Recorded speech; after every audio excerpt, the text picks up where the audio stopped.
What's going on, Jets fans? Hope you're all doing well. So let's recap the 2024 draft for the Jets. We'll go over their picks. I'm not necessarily going to give them a letter grade because to me, a letter grade is a matter of opinion. But I can call somebody an A pick, someone else can call them an F, and vice versa. So, but I want to give you some my feedback and my insights on these picks, and I'd like to know yours. So, if you're a football fan, especially the Jets, you're not sub to this channel, make sure you do that right now. Okay, and hit the notifications as well. That way, you know when I put new stuff on. I'm going to recap the Giants mock draft after this as well. So your support is greatly appreciated. I'm trying to get to 1,000 subs by the end of the summer if we can do that. So your support, again, means the world. Now, let's recap this. In the first round, the Jets traded down one pick with the Minnesota Vikings, who wanted to pick in J.J. McCarthy. And who did they get? Offensive tackle Olaf Fashanu from Penn State. Okay. This to me, I was hoping, and I ain't even mocked playmakers like Brock Bowers and a wide receiver and so on and so forth, but I can't really complain with this pick. This is to me is a win now and a plan for the future pick because we have the offensive linemen that we brought in this year, potential Hall of Famers, but you've got guys on 1-year deals, so we need somebody to have to put forth a building block piece moving forward. And that's exactly what Olaf Fashanu does, and essentially he's going to be replacing Mekhi Becton, who signed with the Eagles on a 1-year deal. And again, Mekhi Becton almost limited himself to one position, whereas Olaf Fashanu was showing the willingness and the ability to play multiple positions. So his versatility is there. His high character is there. So to me, they struck gold on this pick. This is a smart pick either way. I'm as happy with Olaf Fashanu as I would have been with Brock Bowers and so on. So that's pick first one, number 11. Second pick, they went to the third round. They did not have a second-round pick, but they traded up the third round for pick 65. And they got Malachi Corley, wide receiver from Western Kentucky, adding another weapon, right? They didn't get that wide receiver playmaker in the first round, but they added somebody who could be just as potent in the third round here, okay? He's another high-character guy. He's got great tools as well, and he is a converted running back, so he has the ability to not only bum rush guys, but run away from guys too. So this, to me, is a good pick. It's a quietly solid pick as well. And again, like I said, Brock Bowers would have been nice, but I have no problem with Malachi Corley. Another one they struck gold with here. So, and again, this shows a willingness for the Jets to address their biggest offensive needs, and they needed to do that.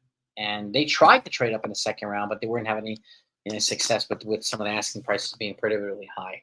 But speaking of offense, their pick after that, fourth round pick, 134, Braylon. I actually mocked Braylon Allen to the Jets. Surprise! I'm shocked that they picked one of my picks. Braylon Allen, a running back from Wisconsin. Again, another guy. This could be a bruising running back, and he's one of these he could be a late down back. Perfect complement to Breece Hall and the rest of the running back stable. And they also chose another running back in this draft, which we'll get to as well. But again, this is the type of guy who can bulldoze over people. Okay, especially with the revamped offensive line that puts their running backs in a position to do this type of stuff, gives Aaron Rodgers a little bit of breathing room, gives Tyrod Taylor a little bit of breathing room. So to let the quarterback that they just drafted as well time to develop. Okay, and so this is another great pick as well from Wisconsin. And the quarterback that they're drafted to develop is Jordan Travis. I also mocked him to the Jets. I can't believe they actually drafted two of my picks in a mock draft. This is a quarterback from Florida State. Again, high character has been a very important part of this draft. And it's pretty clear that Joe Douglas is really not following Aaron Rodgers' kind of wishes and demands, which is a good thing. He's drafting it his way. He's doing it his way. Okay, there was so much talk about Aaron Rodgers being the de facto GM, having too much say, and so on and so forth. There are a lot of people who think he's nuts. I'm one of them, actually. But with that said, he has the ability to bring in another high character guy. Okay, he can instantly just go right there and learn from Aaron Rodgers, learn from Tyrod Taylor. He's also a perfect guy to develop into, a starting quarterback once these guys are no longer here. And ideally, you're probably going to IR this guy and let him redshirt for the season. We're not wasting any eligibility for him. But this is a great pick for the Jets too. I think they struck gold with their first four picks. I really, really do. The three picks behind them, it remains to be seen how well they're going to do. Okay, and now Jordan Travis was 171st pick in the fifth round. Now they went to 173 2 picks later. They traded up and down a lot in the draft in day 2 and day 3, especially day 3. But they also picked the other running back. This is Isaiah Davis, a running back. I think it's from South Dakota State or something like that, or San Diego State. But again, another source will add here to the running back stable. Perfect complement to Braylon Allen, another speed running back. Okay, and another weapon that they could utilize in different situations. And again, having a revamped offensive line puts them in a position to do a lot of things, a lot of variety, a lot of different plays. They could do all kinds of stuff with the offense. So I'm very much looking forward to seeing what they can do with this offense with the new guys they've added. I don't have much to give you on Isaiah Davis because I didn't even have him. I didn't have the Jets looking at him. But with that said, that's okay. There's been a lot of day 3 values. Okay, and speaking of day 3 value, next up is Quantez Stiggers. If I pronounce that name wrong, I apologize. A cornerback. Okay, and another one added to the defensive backfield, and with guys like Sauce Gardner and Biden, and cornerbacks are going to become expensive for the Jets in the near future. So drafting another one to develop and give them an affordable playmaker on the defensive backfield is a good idea. And this is another one, another high character guy. He's also known his reputation for being a ball hog. So a guy that can get his hands on the ball, which is a perfect attribute for a cornerback. Not letting the receiver, not letting the tight end get a hold of the ball. Now, this guy's an interesting story because he has no collegiate experience. He did not play in NCAAs. Okay.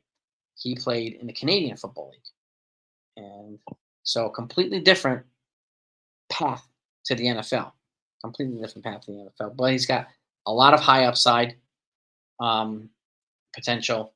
And again, he could be another valuable addition. And the Jets are known for not only developing but drafting good defenders. So another value I pick here. And speaking of defenders, the 7th pick, their final pick. Okay, Stiggers was 6th round, 176. This is the 7th round, 257th pick, Mr. Relevant. And I don't like to call any player from Alabama Mr. Relevant, but Jalen Key is their guy.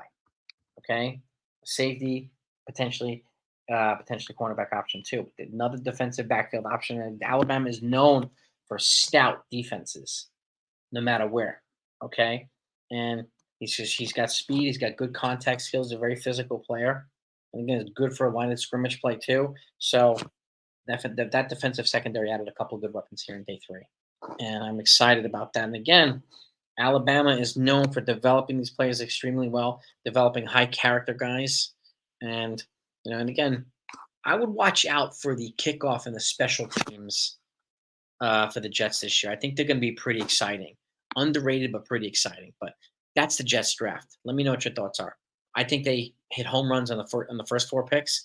The last 3 remains to be seen, but there's upside potential on every single one of them. So I am a fan of the Jets draft. They had a good draft, better than the most recent ones that they've had.